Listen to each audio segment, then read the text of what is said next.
All right, let's just get right into it. Today, we're going to take a raw, no-holds-barred look at a journey nobody signs up for, all based on one man's incredibly personal story of getting through the chaos of prostate cancer. And look, this is not your standard medical brief. Think of it more as a survivor's guide to what he calls the shit show. Right out of the gate, this is the core message. It's defiant, it's so human, and it really sets the tone for everything we're about to talk about.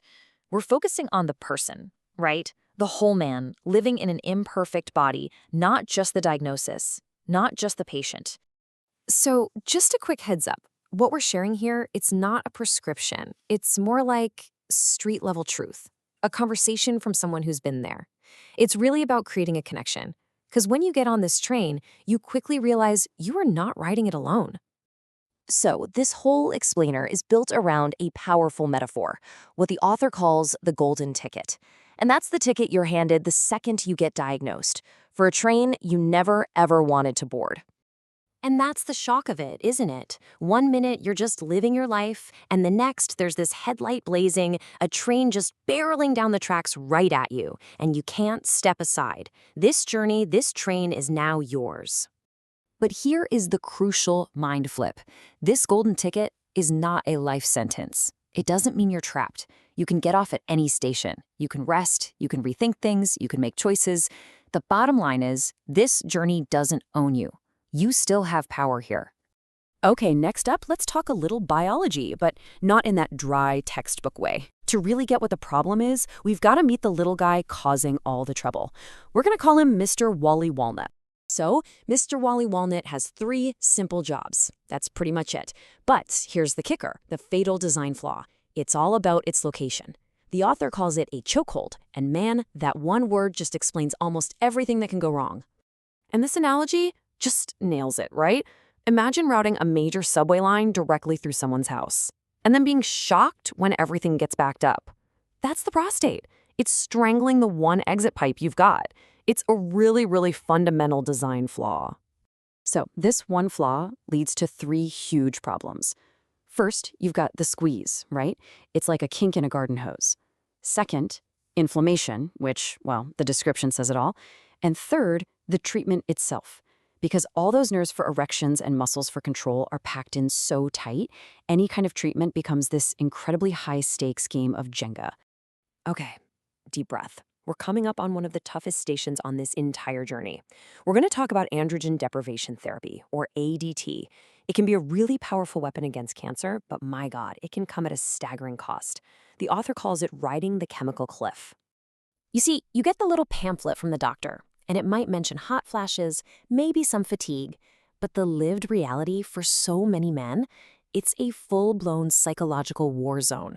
We're talking brain fog so thick you can't think straight, sudden fits of rage, and a mental health crisis the official literature barely even whispers about.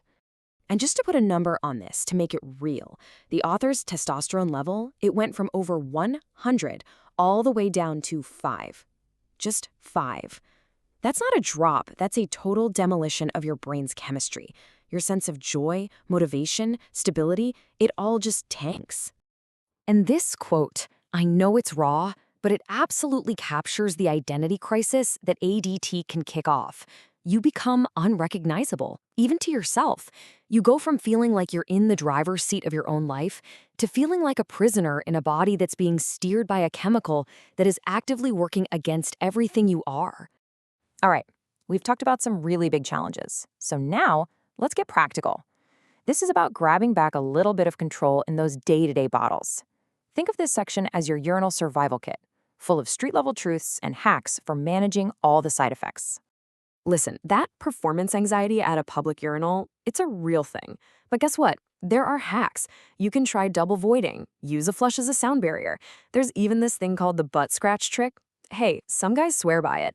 And you know what? There is zero shame in just using the stall. Whatever works, works. Now here's a piece of advice you're probably not going to get from most doctors. Before the treatment starts, take a 30-day orgasm holiday. Seriously, enjoy what works right now. Build up a bank of memories. It's about consciously and deliberately honoring a chapter of your life before things change. Okay, let's talk about climacturia, leaking urine at orgasm. It can feel absolutely devastating, but the expert Ann Katz suggests reframing it. Think of it as a bother, not a total disaster. The toolkit here is super practical. Empty your bladder first, use a towel, and most importantly, use the script. Just talk about it. Communication is everything. So let's bring this all home. After the diagnosis, after the treatments, after dealing with the side effects, how do you actually live? This is about taking back your life. It's about learning how to drive this train yourself. It's what the author calls the daily forward mindset. On those days when the fear and anxiety are just pulling you under, here are two simple physical things you can do. First, move. Even if it's just a 10-minute walk, you are telling your brain you are not shutting down. Second, touch. Use what's called the havening technique, just slowly stroking your arms or your palms. This isn't just a feel-good trick. It is a real biological signal of safety you can send to your own nervous system to calm things down. And finally, this is such a powerful mindset shift for dealing with that chronic fear. Instead of fighting it, what if you just invited it in, acknowledged it? As Martha Beck says, when you stop treating fear like some monster you have to slay, you actually take away its power to terrorize you. So we end right back where we started, on this train. It's a journey, for sure. It has hills and valleys and a whole lot of unexpected detours. But the crucial point to remember is this. The train does not own you. You're the conductor. You control the speed, you control the stops. So the only question left to ask is, who's driving?